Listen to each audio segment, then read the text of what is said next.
All right, I did a few shorts videos showing these buttresses. I'm going to do a long form one and go into a little more detail. So there's the wire cage. This is the west wall, where the tire wall meets the block wall. I got the rebar cage built for it, 3 sticks of rebar into the concrete. This buttress is going to be about 42 inches wide. Come out from the wall about 16 inches on the block wall area, so, and then just out even with it here, so about 10 inches or so. Tied to, so the rebar on the inside section of the wall is tied to the rebar on the outside section. I don't have this formed up yet. Got concrete coming tomorrow, so I got to build this form.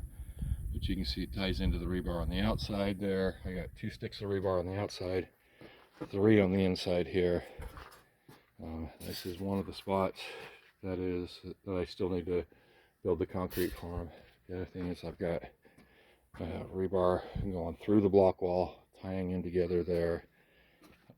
Down at the bottom, that's just a piece of rebar that sticks through the block wall. I didn't leave it long enough to tie to my vertical rebar. But anyways, also there are 3 places where I have the rebar coming out of the end of the block wall going into the tires. Up high, right there, right here, and right there. So that's that one. I'm going to pause it and go to the next one. Alright, this is the southwest corner of the storm shelter along the west wall of the garage. It is formed up. I've got blocks on the bottom just to support that to keep it from bulging out. The board at the top ties the 2 forms together, the one on this side with the one on the other side. That should keep it from separating. I got a piece of 2x4 screwed into the tires to keep it from bulging up that way, and then it is screwed into the tires up higher. I think what I'm going to do still is bring another board diagonally screwed into the tires and bracing right to that one. That's not done yet. Let's go to the other side of this. Over here, again, lots of block at the bottom sitting there to keep it from bulging out, screwed into the tires. I'm going to put another 2x just screwed into the tires like this, going up to keep it from bulging up there. Stuffing my trash in here.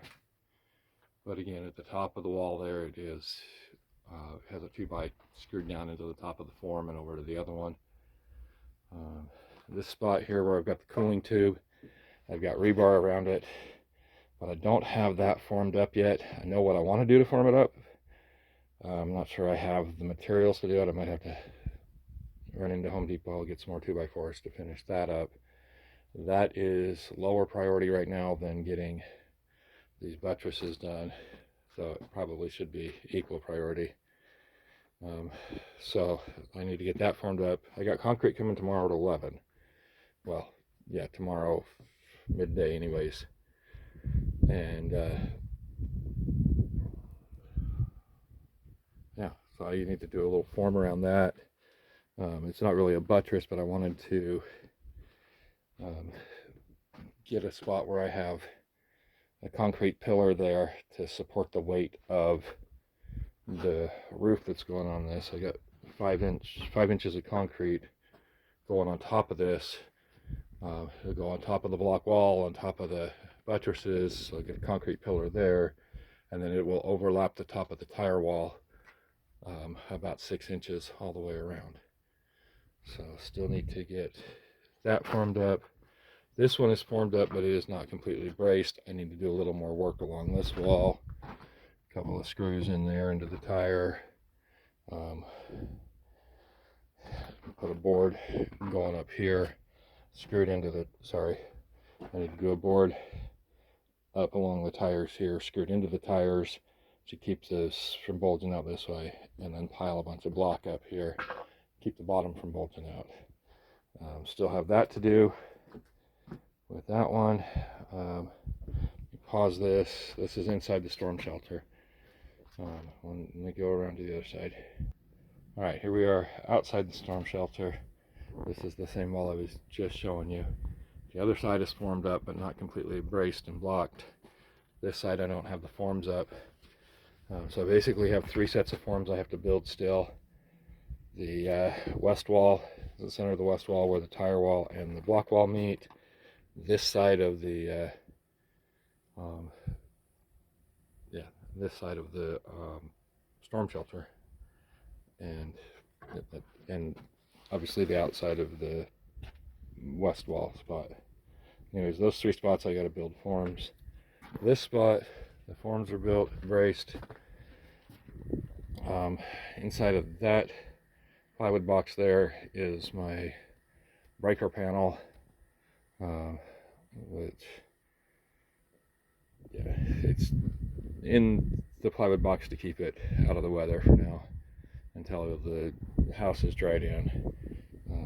It allows me to use electricity while I'm working. So anyways, this is formed up. I got the horizontal 2x4 at the top screwed into the top of the tire wall. The forms all screwed together, blocked up, screwed into the tire wall everywhere I can, put as much braces in there as possible, and that one should be good. I also have this stack of blocks here. This piece of plywood is cut so that if it starts to bulge, it'll push against the box for the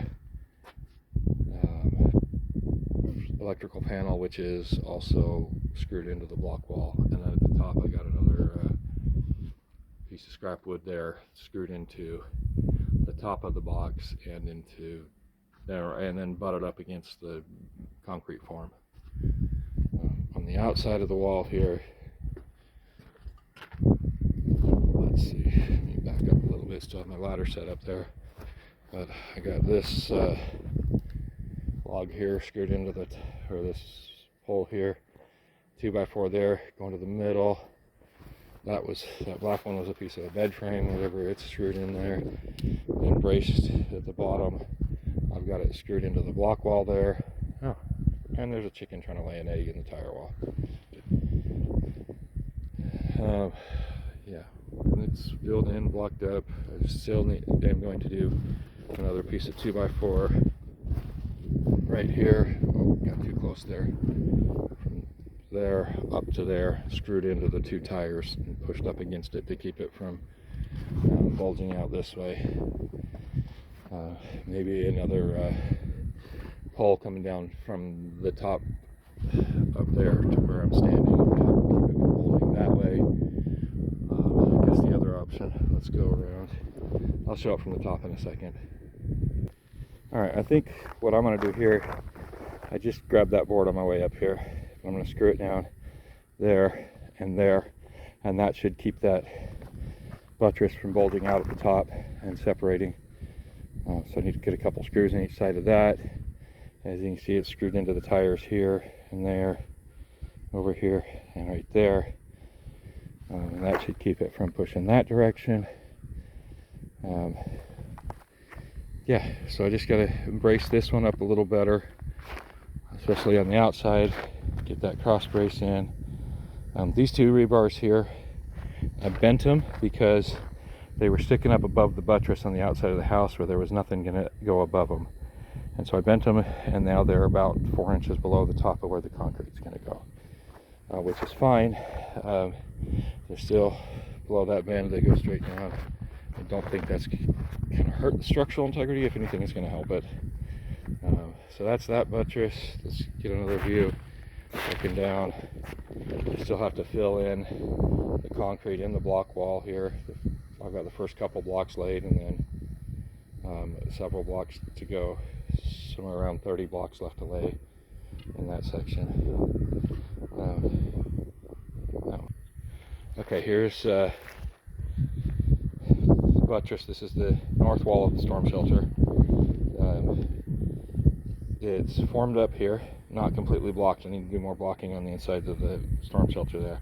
This side the rebar's in, but I don't have the form up. I'll do the form straight across, and this way just like it is on that side. It's the top of the block wall is tied into the tire wall with a piece of rebar. That needs to get formed up. This rebar went up about 2 inches under the surface of the concrete, and the concrete will end up level with the top of the block wall. Looking across the storm shelter, you could see the form on the west wall of the storm shelter. Alright, down here, this is the west wall. Obviously it's where the tire wall meets the block wall. I've got a buttress to form up still on both sides of it. The rebar is done, but the buttress isn't formed up. So, got more work to do. Got to get that all done by the end of today. If you're liking these videos, hit the like button, subscribe, and see you on the next video.